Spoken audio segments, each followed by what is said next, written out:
आज ऐलनाबाद में कार्यकर्ताओं से मिले हैं, सेशन भी है, पंजाब में चुनाव भी है। मैंने पिछले दिनों सारे हल्के का दौरा किया था, चुनाव के बाद सबका थैंक्स किया और जहाँ थैंक्स किया वहाँ सब गांव के लोगों से पूछा था कि कौन सा गांव ऐसा है जिसका कुछ स्कूल अपग्रेड करना पड़ा, गांव के अंदर कहाँ पीने के पानी की दिक्कत है, किस गांव में कोई धर्मशाला को लेकर के परेशानी है या कोई और नई डेवलपमेंट होनी है। लोगों से मैंने चर्चा करी थी, लिखित रूप में मैंने कहा मुझे दो, ताकि मैं जब बाई इलेक्शन था उस बाई इलेक्शन के वक्त भाजपा ने एक प्रचार किया, मेरे सारे विरोधियों का एक प्रचार था जो ये कह रहे थे कि ऐलनाबाद इसलिए पिछड़ा हुआ है कि विधायक ऐलनाबाद के बारे में सरकार के सामने पक्ष नहीं रखता ऐलनाबाद, जबकि ऐलनाबाद के अंदर जितना भी काम हुआ वो सारा का सारा काम या तो चौधरी देवीलाल जब चीफ मिनिस्टर होते थे तब, या चौटाला साहब जब मुख्यमंत्री बने उस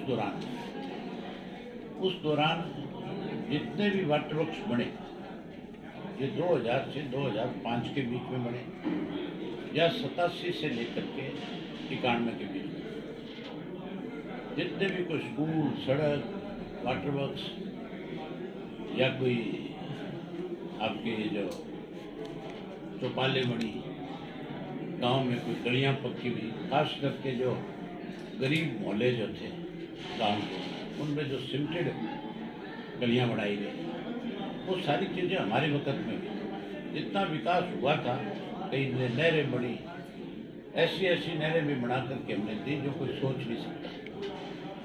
घग्गर में से जो पानी वेस्ट जाता था, जो राजस्थान चला जाता था, उसमें से अनेक लिंक कैनाल निकाल करके दिए गए, जिससे आज की डेट में भी किसान के खेत में पानी जाता है। सरकार बदलने के बाद ना तो कांग्रेस ने यहाँ कोई काम कराया और बीजेपी ने भी 7 साल में केवल घोषणाएं करी।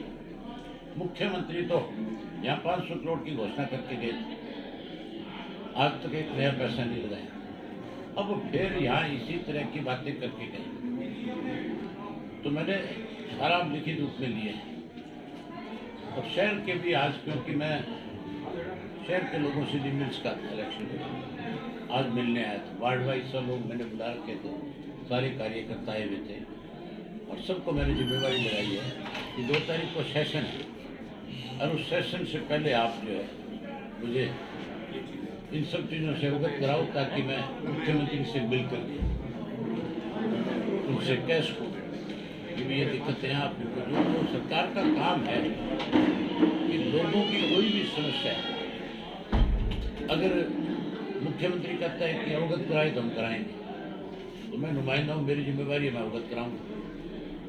मुख्यमंत्री कितना उस पर ध्यान देंगे वो तो उन पर डिपेंड करेगा। इसलिए मैंने आज सबकी जिम्मेवारी लगाई है, इसीलिए आज सबसे मिलने आया था। भाई साहब, पंजाब चुनाव है, पंजाब चुनाव में आप घूम रहे हो, आप अकाली दल के पक्ष में घूम रहे हो, आपको कैसा लगता है पंजाब का चुनाव इस बार? पंजाब में श्रोमणी अकाली दल की और बहुजन समाज पार्टी जिनका समझौता है, उनकी सरकार बनेगी। सोशल मीडिया पे क्या चल रहा है और अखबारों में क्या चलता है, इसका मतदाताओं से कोई संबंध नहीं है। मतदाता ने मन बना रखा है कि हमने बादल साहब को, सुखबीर जी को फिर से पंजाब का चीफ मिनिस्टर बनाना है। मैं अब तक 30 से ज़्यादा विधानसभा क्षेत्रों में जाकर के हैं और सब जगह लोगों में बहुत बड़ा उत्साह है। मैं अकेला नहीं गया हूँ, मैंने पार्टी के जो साथ लगते हुए पंजाब के साथ हरियाणा जो लगता है, हमारे 18 कॉन्स्टिट्यूंसी है, उनमें हमारा एक कार्यकर्ता लगातार पंजाब में उसकी मदद में लगा हुआ है, उनसे भी फीडबैक लिया है। उनसे भी पूछा, वो भी कहते हैं कि हालात ये है कि सरकार अकाली दल की बने। कांग्रेस तो डूब गई, कांग्रेस के लोग तो रोज आपस में लड़ते हैं। अब तो प्रियंका गांधी आई थी और उसकी मौजूदगी में किस तरह की भाषणबाजी हुई, उससे स्पष्ट हो गया कि पंजाब के लोगों को, कांग्रेस के लोगों को पंजाब की परवाह नहीं, उन्हें तो अपनी अपनी ताकत की परवाह है, तो अपनी अपनी ताकत दिखाना चाहते हैं। तो लोग उन पर क्यों भरोसा करेंगे जो केवल अपने आप को ताकतवर करना चाहते हैं? लोगों को तो वो आदमी चाहिए जो उनकी समस्याओं का समाधान करे। हरियाणा में सरकार जो है वो लगभग बंद कर रही है, 2 लाख रुपए से आए इनका पता नहीं। विधानसभा का सेशन आ रहा है और इस पे कॉलिंग अटेंशन दिया है मैंने। मुख्यमंत्री से पूछेंगे कि बंद कैसे करना है। चौधरी देवीलाल की बनाई हुई पेंशन है, सरकार का प्रयास तो है। कांग्रेस वालों की कोशिश थी, 2012 में कांग्रेस ये बिल लेकर के आई थी कि 2 लाख से ज़्यादा जिसकी इनकम है उसकी पेंशन बंद कर दी जाए। पहले चौधरी भजन लाल ने भी एक बार बंद करी थी, उसको भी मजबूर होकर के दोबारा चालू करनी पड़ी। कांग्रेस वालों ने जो स्टेप उस वक्त 2012 में उठाया वापिस लेना पड़ा।